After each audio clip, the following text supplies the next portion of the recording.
I love nothing more than, with all of that laid out in front of me, I love nothing more than to be dragged out at every conceivable opportunity so you can current day us. Pronouns! Pronouns! Pronouns! Pronouns!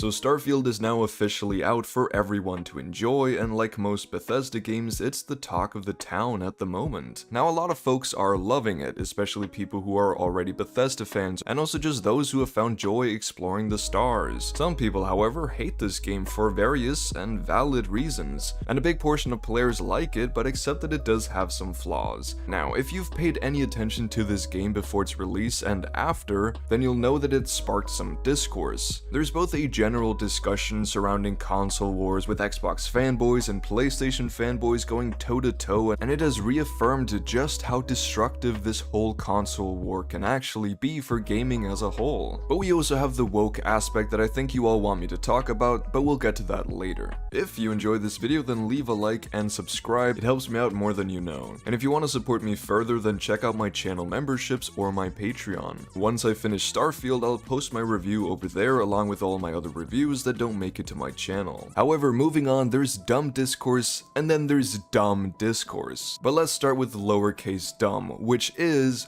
that there's so much focus on which gaming platform is better that people often forget to simply enjoy video games. The gaming companies themselves have played a massive role in this because they are competing with one another, so you have to expect the fans to do so as well. And I also sympathize with the disappointment in not being able to play a game that looks really awesome simply because you opted for a PlayStation rather than an Xbox, and vice versa. Most people don't have the money to throw around for both, and so they'll have to choose, and this is difficult. Trust me, I know what it's like to be locked away from good games due to choice of console. However, this is not an excuse to rain on other people's parades and make others feel bad for having the opportunity to play a game that you yourself don't. Placing your sadness and disappointment on others just to make them miserable as well is a pathetic thing to do. Naturally, and I have to stress this, most people don't react like this. Most people will be able to keep their disappointment to a minimum and still find joy in the games they do have at their disposal, rather than other people who oftentimes ruin the experience for themselves because of their own envy and jealousy. However, there are some vocal people on both sides who sour the conversation every time a new game comes out. And Starfield is only the latest example, where we have some PlayStation fans leaking the game early, posting out of context screenshots and equating these to the game's quality,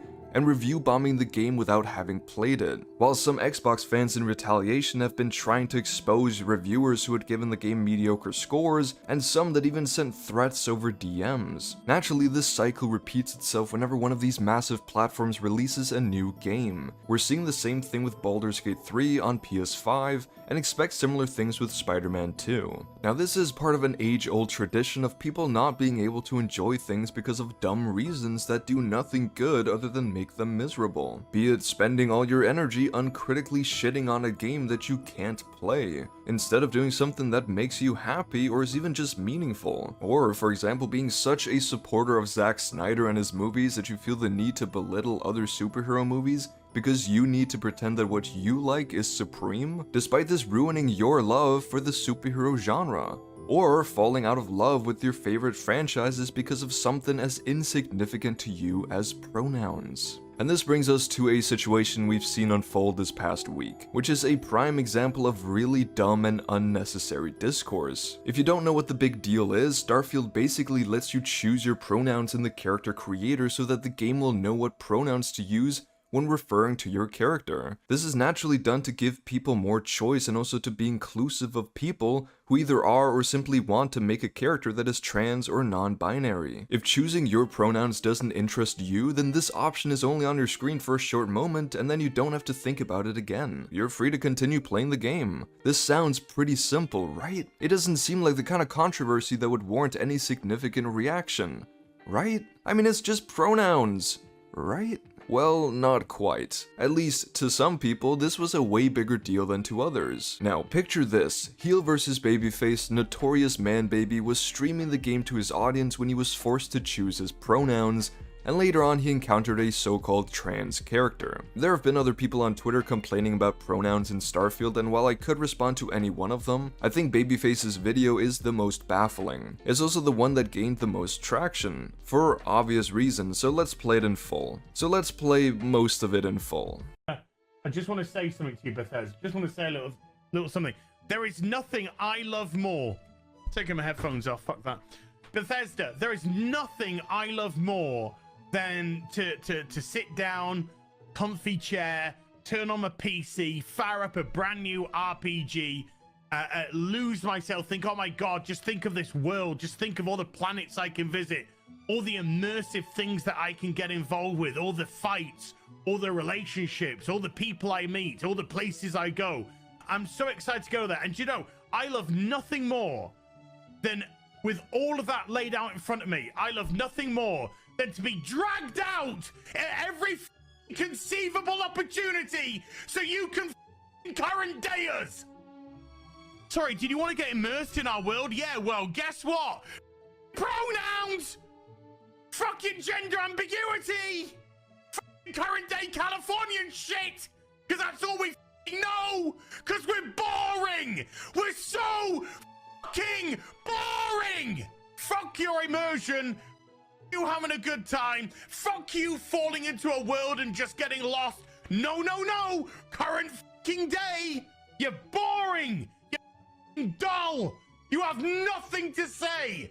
You are a one-hived mind twat waffle. Now, this could be a real and genuine reaction or a fake reaction meant to gain attention, but either way, this amount of rage and stress can't be good for his health. And also, it still opens the door for a very needed discussion on the mind virus that is the right's obsession with wokeness, and how it ruins people's ability to simply enjoy things. Because for all his talk of, you have nothing to say, you're boring, you want to get immersed in our world, well, fucking pronouns, he himself has very little substance to talk about. If your enjoyment of a video game that you've been waiting for years is ruined by the inclusion of pronouns, then I'm sorry, but you're the boring one. You're the one who has nothing to say, and it's your fault that you're not getting immersed. If only you got your head out of your ass, and if not letting go of your obsession with wokeness, then at least ignoring the small instances of it in a game that you'd otherwise enjoy, then you'd have a lot more fun. You'd be able to enjoy these franchises again. Not all of them, because sometimes we simply grow away from the franchises we love, or we simply just don't like a new game based on its merits. But unless you rid yourself of this mind virus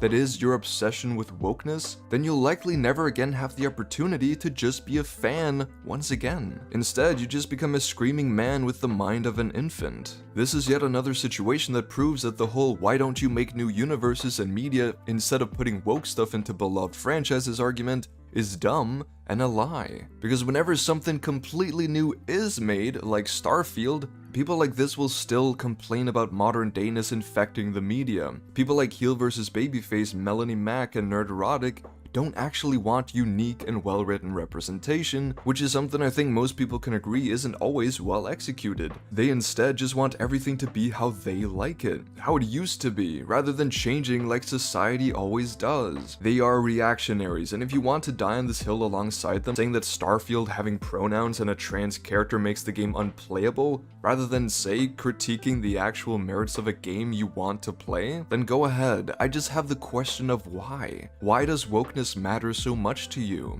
Related to these questions, it is baffling how the people who have been calling out snowflake culture for years and years have ironically become the snowflakes themselves. I mean, to get this mad over pronouns in a video game, and one character being trans, requires some deep level of fragility. Naturally, someone like heelvsbabyface isn't completely sincere, because most of the YouTubers and online personalities who complain about wokeness are putting on a bit of a show, because they know that making videos complaining about how wokeness and modern day ideologies and identity politics have ruined all our favorite franchises is a really effective and easy way of making a lot of money off of people who are either in a state of social isolation and misery and are looking for something to put the blame on, or cynics who will do anything to own the woke. However, while a reaction like this can be forced and manufactured, that doesn't mean there isn't a level of sincerity behind it, some actual feelings of rage and sadness, even if those feelings are a consequence of their own agendas. I think there are a lot of people who can relate to the final point in this clip.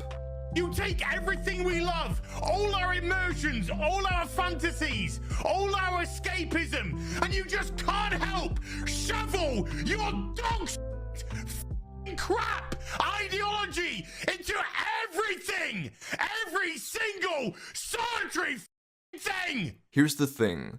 I kind of feel bad for people like this. Not necessarily a guy like heelvsbabyface, because we all know he's a slimy grifter who'd sell his soul for a little cash, but there are a lot of people who have similar reactions and emotions to a game like Starfield, or a show like She-Hulk, or Rings of Power, or The Batman, or Star Wars. They feel like these franchises that they love are being ruined. And while I don't sympathize with these people, I can still empathize with them. I don't have to agree with them or accept their beliefs and actions, but I can understand what it must feel like to think that all these franchises you love are being taken away from you. If that happened to me, I'd be fucking sad and angry. However, their belief that these franchises are ruined due to wokeness often comes from a false basis. This frantic search for any site of wokeness that has been thrust upon them by YouTubers and politicians has become tainted veneers that they view media with now, and it's gotten to the point that something as small and insignificant to you, who this feature isn't made for, like they them pronouns, will take you out of the immersion